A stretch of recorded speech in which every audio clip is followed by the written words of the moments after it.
Students, जो आज हम बात करने वाले हैं 11th क्लास के जो सबसे पहले टॉपिक की बात करने वाले हैं मैथमेटिक्स की सेट्स। ठीक है, सेट्स हमारा जो आज का टॉपिक है सेट्स।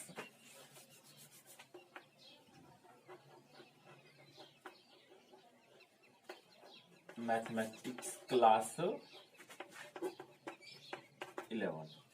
ठीक है, जो सबसे पहला टॉपिक है सेट्स, हम उसकी बात करेंगे। और जो ये टॉपिक है ये हम ये भी कह सकते हैं कि सबसे इम्पोर्टेंट टॉपिक है, क्योंकि सारे के सारे जो मैथ्स के अंदर टर्म्स यूज हो रही होंगी वो सेट्स टॉपिक के अंदर डिफाइन की हुई होंगी। ठीक है, तो बहुत ही ज्यादा इम्पोर्टेंट है, इसको बिल्कुल बारीकी से इसकी टर्म्स लिखनी है। और दूसरी बात, इसको लिखते जाना है। आप साथ के साथ पेन कॉपी लिख के बैठो और इसकी जो टर्म्स मैं बता रहा हूँ, इसकी जो डेफिनेशंस बता रहा हूँ वो लिखते जाओ। ठीक है भाई, तो सबसे पहला आता है सेट्स। सेट्स लिखो भाई, a set is collection of well defined objects. A set is collection of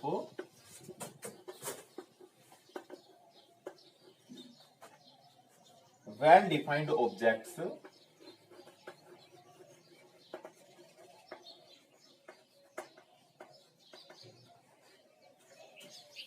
which are distinct from each other, which are distinct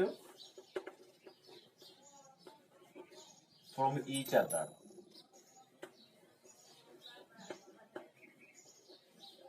ठीक है भाई, set is generally denoted by capital English alphabet या capital English letters। Set are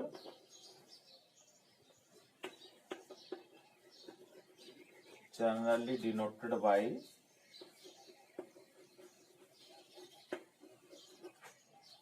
capital letters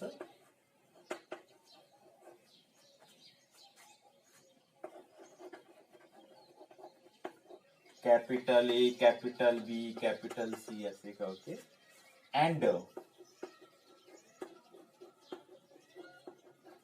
elements of the set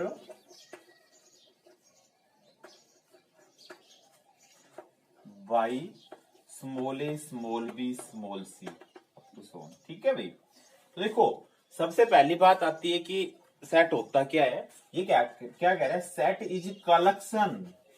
सबसे पहली बात आ रही है, what is set. Set is collection, ये कलेक्शन है, कोई भी कलेक्शन की है हमने, वो है collection of well defined objects. सबसे पहले हम ये कह सकते हैं ये वेल डिफाइंड कलेक्शन है। वेल डिफाइंड कलेक्शन का मतलब क्या है कि जैसे वेल डिफाइंड, हिंदी में इसको बोलते हैं वेल डिफाइंड को सुपरिभाषित। सुपरिभाषित, वेल डिफाइंड, सुपरिभाषित का मतलब हो गया कि जो जो अगर मैं किसी से पूछूं उसका वो सब के लिए सेम हो, कोई कंफ्यूजन ना हो, no any doubt, without any agitation हम बता सकते हैं कि इसमें इस कलेक्शन में ये एलिमेंट आ रहे हैं। ठीक है भाई, जैसे मैं बोल देता हूँ collection of first 5 natural number, तो हर कोई फर्स्ट 5 नेचुरल नंबर कौन से बताएगा, 1 2 3 4 5, तो ये सेट हो गया। ठीक है, अगर मैं बोलता हूं कि collection of all prime minister of India, जो भी प्राइम मिनिस्टर इंडिया के हुए हैं, तो वो सारे के सारे प्राइम मिनिस्टर जो हुए हैं वही लिखे जाएंगे। ऐसा तो नहीं है कि कोई नहीं है वो, या फिर हमें किसी में कंफ्यूज हो कि भाई इसको लिखे या नहीं लिखे, है ना। अगर नहीं पता तो एक बार पता कर लो, पर वही लिखे जाएंगे जो हुए हैं, इंडिया के जो प्राइम मिनिस्टर जो हुए हैं वही लिखे जाएंगे। ठीक है भाई, तो ये क्या कहलाएगा, ये सेट के अंदर आएंगे। ये जो कलेक्शन है वो सेट है।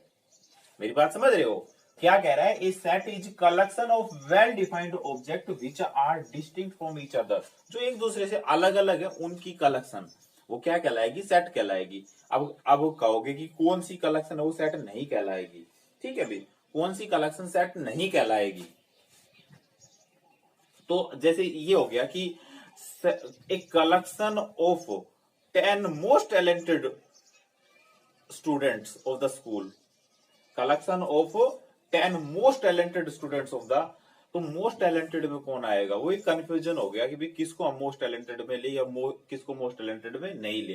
जैसे ये आ गया कि collection of 10 best cricketers of India. Best cricketer में बेस्ट में कौन आता है, हम किसी को काउंट करें या नहीं करें, है ना। तो जैसे कोई कहेगा कि वीरेंद्र सहवाग बेस्ट 10 में आएगा, कोई कहेगा नहीं आएगा, ठीक है। तो उसके लिए एक कंफ्यूजन की सिचुएशन आ गई, वो सेट नहीं है। एक विदाउट एनी कंफ्यूजन हम बोल सकते हैं, विद जहां पे कोई कंफ्यूजन ना हो, कोई ये नहीं कहे कि ये इस सेट में आना चाहिए, ये इस कलेक्शन में आना चाहिए, ये नहीं आना चाहिए, वो क्या है, वो सुपरिभाषित नहीं है। सुपरिभाषित well defined collection of objects is known as objects बोल सकते हैं, नंबर्स बोल सकते हैं, नंबर भी सेट में आ गए, ठीक है भाई। वो क्या कहलाएगा, सेट कहलाएगा। क्लियर हो गया ये काम। सबसे पहली बात, व्हाट इज सेट। सेट क्या है, कलेक्शन है, वेल डिफाइंड कलेक्शन है। Set is well defined collection of distinct element from each other. एक चीज और आती है, जब भी हम सेट की बात करते हैं तो एक उसको कर्ली ब्रैकेट में एनक्लोज करते हैं कभी भी। ये देखो, ये क्या है, कर्ली ब्रैकेट। अगर कर्ली ब्रैकेट नहीं होगी, जब अगर मैं ये कहूं कि भाई collection of first 5 natural number, और फर्स्ट 5 नेचुरल नंबर को मैं ऐसे वो कर देता हूं, तो ये सेट नहीं कहलाएगा, ठीक है। सेट के लिए हम कौन सी ब्रैकेट यूज करते हैं, हमेशा कर्ली ब्रैकेट, ये, ठीक है भाई। ये जो ये है ना कर्ली ब्रैकेट, ये सेट को डिनोट करने के लिए। दूसरी बात समझ में आ गई। नंबर एक बात तो सेट के लिए कलेक्शन वेल डिफाइंड कलेक्शन है, वेल डिफाइंड कलेक्शन सेट कहलाएगी। दूसरी बात, ये इसके लिए हमेशा कर्ली ब्रैकेट यूज होगा। तीसरी बात जो है, जो भी सेट के अंदर जो ऑब्जेक्ट आएंगे वो क्या कहलाएंगे, एलिमेंट ऑफ सेट, वो कहलाएंगे एलिमेंट ऑफ सेट, ठीक है भाई। जो भी सेट के अंदर, ये क्या कह रहे हैं, इसको कैपिटल इंग्लिश अल्फाबेट से लिखते हैं, ये जरूरी नहीं है, मतलब जर्नली 99% हम कैपिटल इंग्लिश अल्फाबेट से डिनोट करते हैं। और ये हो गए एलिमेंट, जो भी ऑब्जेक्ट, जो भी एंट्री इसके अंदर आ रही है वो क्या कहलाएगी, एलिमेंट ऑफ सेट। जैसे 1 is element of set A, 2 is element of set ए, ठीक है भाई। तो ये सारा क्या हो गया, ये सारे ये एलिमेंट हो गए। सेट कर्ली ब्रैकेट सेट को डिनोट करने के लिए आएगी। चौथी बात क्या है कि जो भी एलिमेंट इस सेट के अंदर लाई करेगा वो कहलाएगा कि उस सेट में बिलोंग कर रहा है, because 1 is an element of set A, so 1 is said to be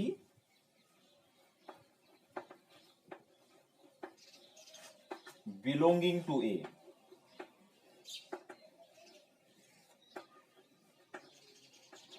क्योंकि 1 एक एलिमेंट है सेट ए का, क्या कहलाएगा, 1 is belonging to A, belongs to A, या फिर हम बोल सकते हैं बिलोंग्स टू ए।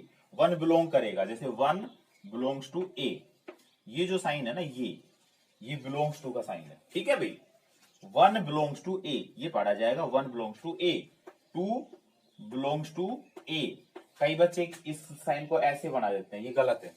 क्या करोगे, जैसे सी टाइप का बना के और ऐसे, ये बिलोंग्स टू, ठीक है।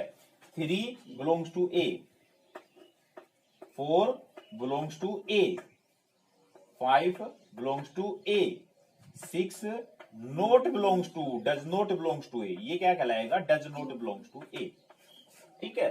डज नॉट बिलोंग्स टू, क्या क्या बात बताई मैंने। एक तो वेल डिफाइंड कलेक्शन, जिसमें कोई एजिटेशन ना हो, कोई कंफ्यूजन ना हो, वो एक वेल डिफाइंड कलेक्शन है, ठीक है भाई। Well defined collection of object क्या कहलाएगी, सेट कहलाएगी। सेट को जनरली हम कैपिटल इंग्लिश अल्फाबेट से लिखते हैं, और एलिमेंट ऑफ सेट हैं उनको स्मॉल स्मॉल लेटर से लिख लेते हैं हम इंग्लिश अल्फाबेट के।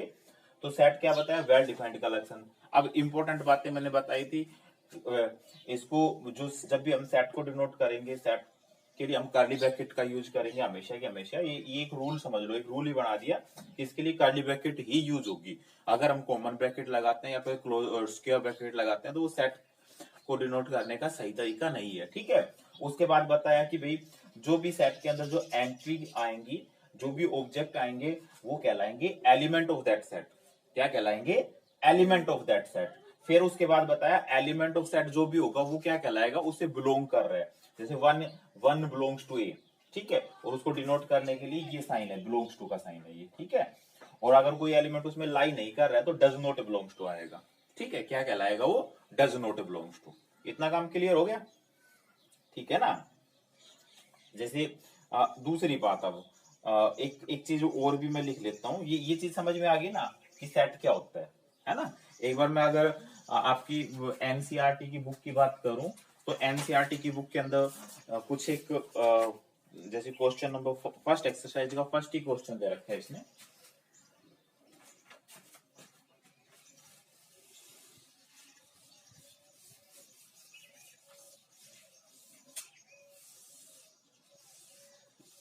जो फर्स्ट एक्सरसाइज का फर्स्ट क्वेश्चन है वो क्या है?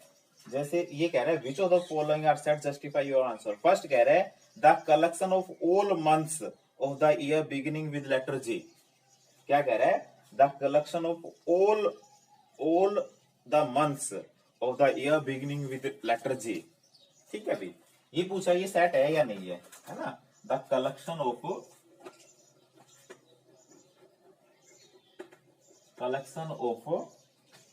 all the months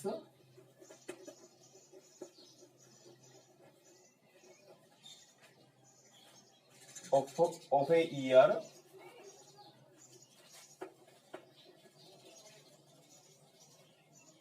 beginning with letter J, beginning with letter J, जो J से स्टार्ट हो रहे हो।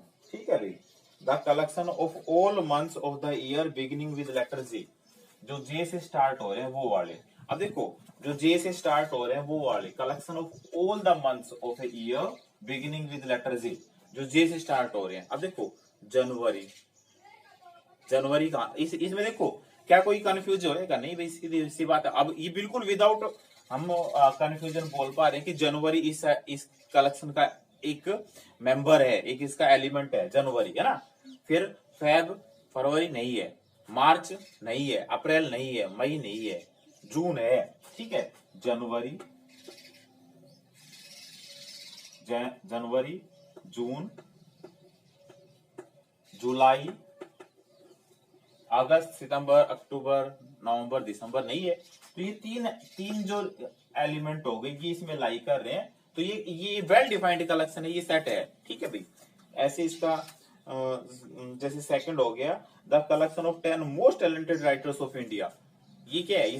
मोस्ट टैलेंटेड राइटर्स, ये क्या है?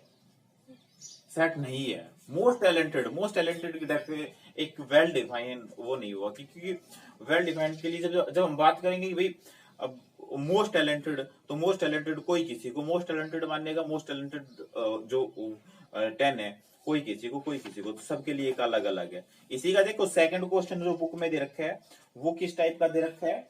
वो इस टाइप का दे रखा है। जो सेकंड क्वेश्चन है वो एक सेट दे दिया ए 1 2 3 4 5 6। ठीक है भाई, और वो कह रहा है कि बिलोंग्स टू, उसने कुछ एक ब्लैंक्स दे दिए और उसमें एक प्रॉपर साइन वो इसमें फिल करना है, एक या तो बिलोंग्स टू या डज नॉट बिलोंग्स टू। तो जैसे इसने 5 देख के और ए लिख दिया, फिर दूसरा पार्ट उसने 8 देख के और ऐसे ब्लैंक छोड़ के और ए लिख दिया, ऐसे 0 ब्लैंक छोड़ के ए लिख दिया, है ना। इस टाइप के क्वेश्चन दे रखे हैं। तो क्या करोगे, जैसे 1 है 5 इसमें बिलोंग कर रहा है तो हम इसमें कौन सा साइन भरेंगे? Belongs to. 8 does not belongs to, 0 does not belongs to. इस टाइप का क्वेश्चन दे दिया। थर्ड है अब एक और बात आती है। अभी तक मैंने ये 2 क्वेश्चन बता दिए। एक तो वो पूछ रहा है सेट है, जो आप लोगों की जो एनसीईआरटी की बुक है मैं वो साथ में लिख के चल रहा हूँ। तो एनसीईआरटी वाली बुक में ये चीज दे रखी है ना। वैसे हम अगर क्लास के अंदर जो बुक फॉलो करेंगे वो एलिमेंट्स वाली बुक बताएंगे। ठीक है, तो इसके बाद जो नेक्स्ट क्वेश्चन है ना वो बता दिया कि method of writing of set. ठीक है, इसके ऊपर है तो मैं पहले बता देता हूँ हम उसको कितने तरीके से रिप्रेजेंट करते हैं एक सेट को। ठीक है, एक सेट को रिप्रेजेंट कितने तरीके से करते हैं। तो हमारे पास रिप्रेजेंटेशन ऑफ सेट के method to write a set,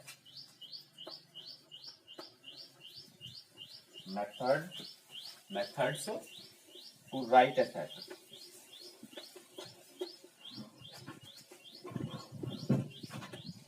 methods to write a set. देखो नंबर एक रोस्टर फॉर्म, जो पहली वाली है वो रोस्टर फॉर्म, रोस्टर फॉर्म, ठीक है भाई।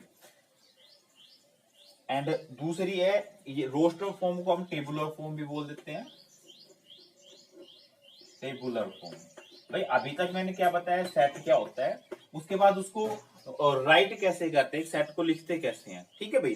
सबसे पहले बताया मैंने रोस्टर या टेबुलर फॉर्म सबसे इजी फॉर्म है ये मेरे हिसाब से। आई थिंक ये सबसे इजी है।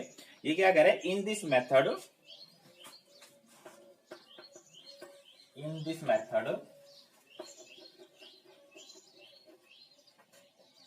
a set is described by a set is described by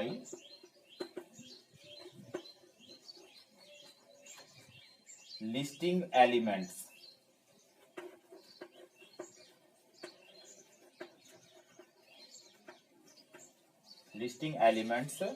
separated by commas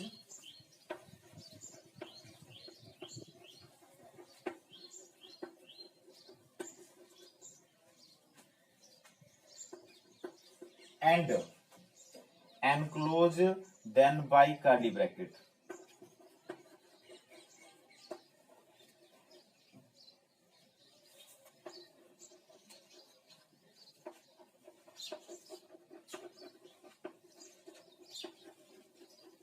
देखो in this method A set described bye listing elements, जो भी एलिमेंट्स है उसकी लिस्ट बनाई, ठीक है, जो भी एलिमेंट है उनको सबको लिख दिया। Listing element separated by commas, comma से उनको सेपरेट किया, जो भी एलिमेंट थे उसके, जो भी उसके मेंबर थे, जो भी उसके ऑब्जेक्ट थे। And enclose them in curly bracket, ये तो मैंने बता ही दिया कि जब भी सेट को डिनोट करेंगे हमेशा कर्ली ब्रैकेट का यूज करेंगे, ठीक है भाई।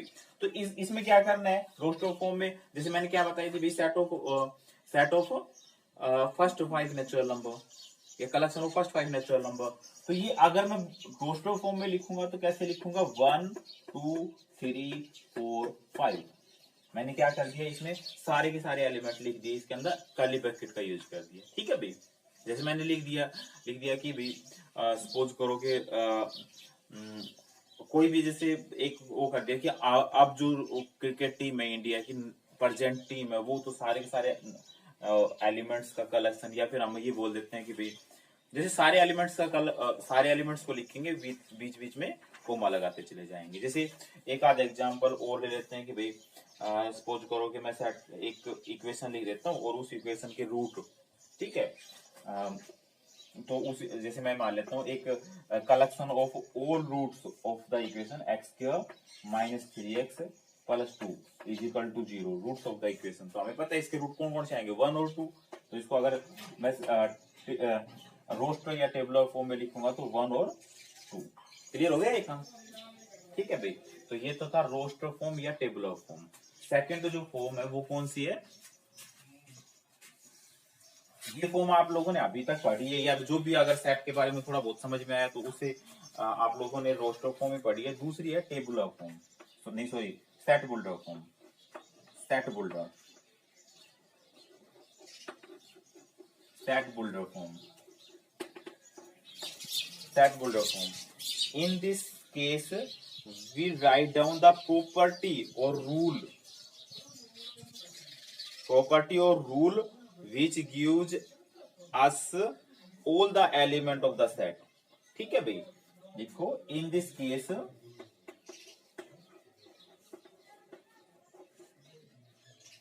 we write down a property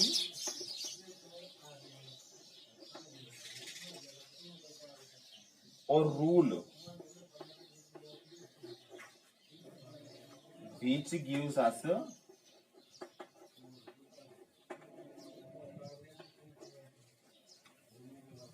all the element of set।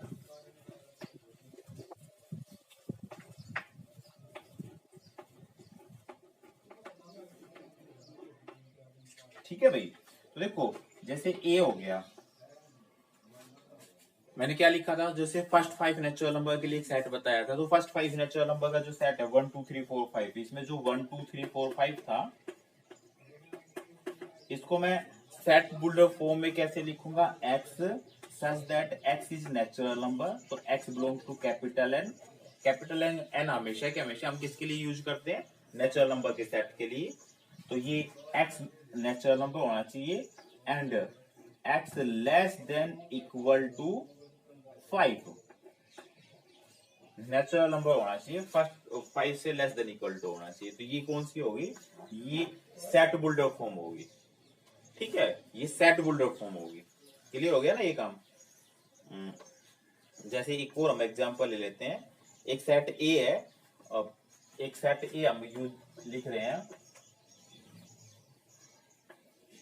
2 4 6 up to 4, it means ये इवन नंबर्स का सेट हो गया। तो अगर हम इसको इवन नंबर्स का सेट हो गया, तो इसको अगर सेट बुल्डर फॉर्म में लिखोगे तो कैसे लिखोगे, x such that x is equal to 2n and n belongs to capital N। ठीक है भाई, तो इसकी प्रॉपर्टी लिख दी, x is equal to 2n, n belongs to n, natural number. Clear हो गया ये काम। तो हमारे पास दो फॉर्म होगी, एक तो रोस्टर फॉर्म और एक रोस्टर या टेबुलर फॉर्म, या दूसरी होगी सेट बुल्डर फॉर्म। एक इसकी तीसरी प्रॉपर्टी भी बताएंगे, बट अभी बुक में यही है, तीसरी प्रॉपर्टी चैप्टर के लास्ट टाइम बताएंगे। ठीक है, तीसरी सॉरी प्रॉपर्टी नहीं, तीसरा मेथड टू राइट। ठीक है भाई, क्लियर हो गया। पहले इसके ऊपर बेस्ड थोड़े से क्वेश्चन कर लेते हैं।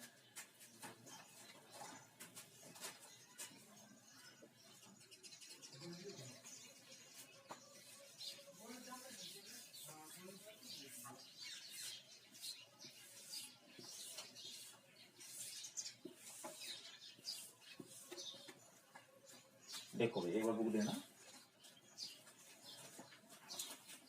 ये जैसे देखो एक क्वेश्चन दे दिया, क्वेश्चन नंबर 3 का फर्स्ट ही है क्वेश्चन है, इसमें इसको हमने रोस्टर फॉर्म में लिखना है, इसने सेट बुल्डर फॉर्म में दे दिया, a is equal to x such that x is an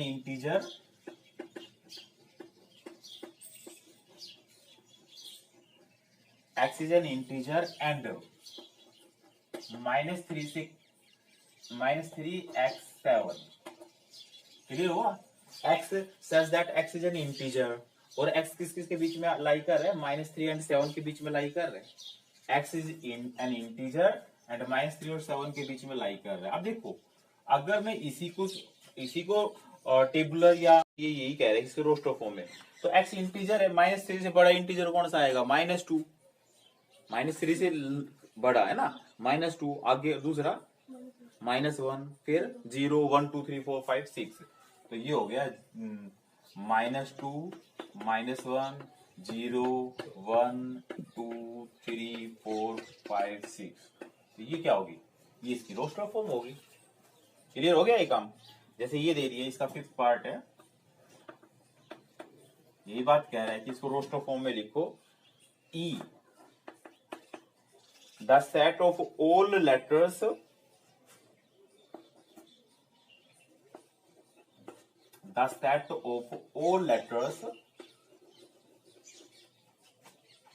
in the word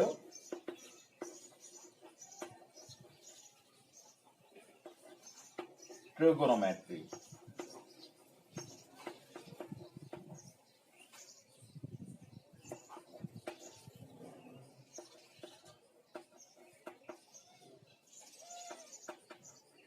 ठीक है भाई, तो अगर हम इसको सेट बुल्डर फॉर्म में लिखना चाहेंगे तो trigonometry, T R, set builder form में सारे एलिमेंट लिस्ट आउट करने हैं, T R I G O N, क्या बताया था, डिस्टिंक्ट एलिमेंट, सेम एलिमेंट नहीं, ओ तो सेम हो गया, ये नहीं लिखेंगे हम, एम ई टी आ चुका नहीं लिखेंगे, आर भी आ लिया, वाई, ये हमने लिस्ट आउट कर दी सारे के सारे एलिमेंट। तो ये सेट कौन सी फॉर्म में लिखा गया है? ये रोस्टर फॉर्म में। ठीक है, क्लियर हो गया। ऐसे फोर्थ क्वेश्चन है, उसमें क्या कह रहा है ये, right the following set in set builder form. Set builder form,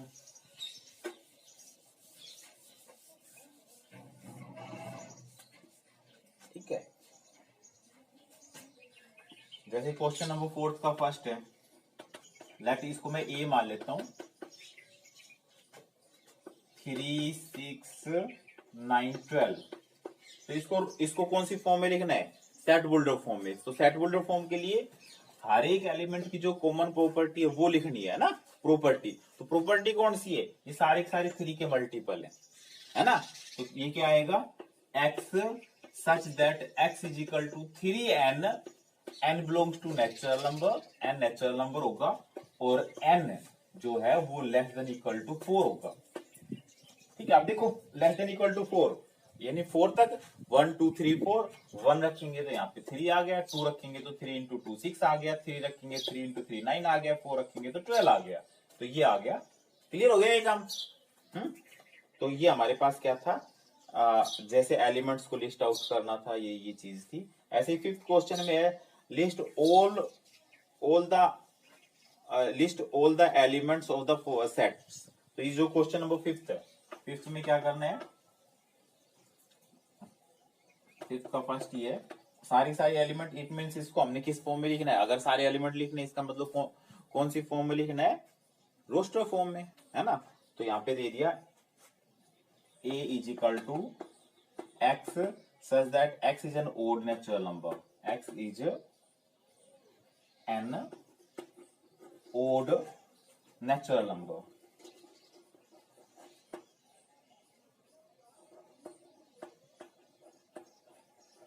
तो x is an odd natural number, तो x ओड नेचुरल नंबर तो इनफाइनाइट हो गए, है ना। तो सारे लिखेंगे हम कैसे, 1 3 5 अप टू सो ऑन।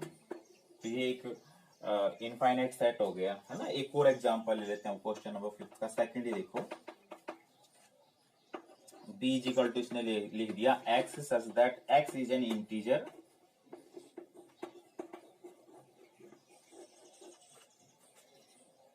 -1/2 से बड़ा है, ये x और 9/2 से छोटा है। ठीक है भाई, तो ये देखो -1/2 से बड़ा,